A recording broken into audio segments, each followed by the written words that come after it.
I'm sure we've all heard the buzz surrounding Sonic's latest upcoming entry. And no, I'm not referring to Sonic Frontiers. I'm referring to the new classic entry, Sonic Superstars. Almost a complete 180 to the serious tone we got in Frontiers. But for those who don't know, we received a new gameplay trailer for Sonic Superstars that gives us more insight on the multiplayer aspect of the game, which may answer some of your questions like, how is everyone going to be controlled at once? Will there be different game modes? Will the game elicit the same childhood feelings from the Genesis titles? And most importantly, how fun will this game be with all the new and funky mechanics? Well, let's break it down by starting with this already stellar introduction of one of the mechanics in going through loops. Based on the trailer, it looks like some of the loops might require multiple rounds to launch off of, which really puts another spin on them, and I can honestly see it being super fun to rev up with friends. We also got to see some more of the emerald powers like Bullet, which does have a burst wisp vibe to it, or if you guys know, Sonic Freedom's Bullet Dash. Honestly, the uses of these mechanics seems to be very reliable, as it even manages to be used in a way to keep up with flying with Tails. Boy, have the tides have turned.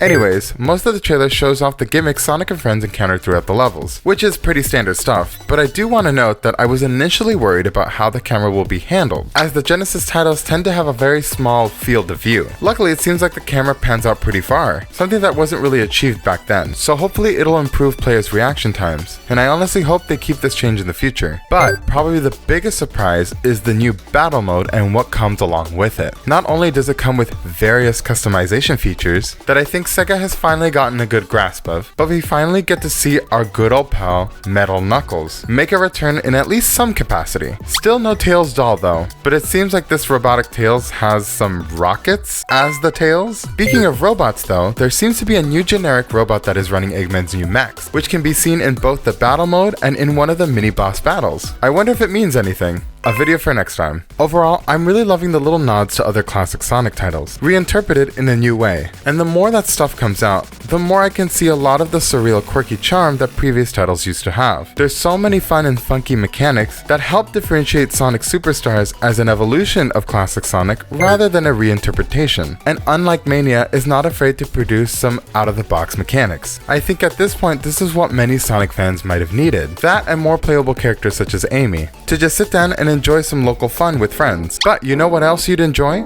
Subscribing to keep up with all this momentum. It only takes about 2 seconds for this absolutely free content, and you could always change your mind later. Mr. Bane out.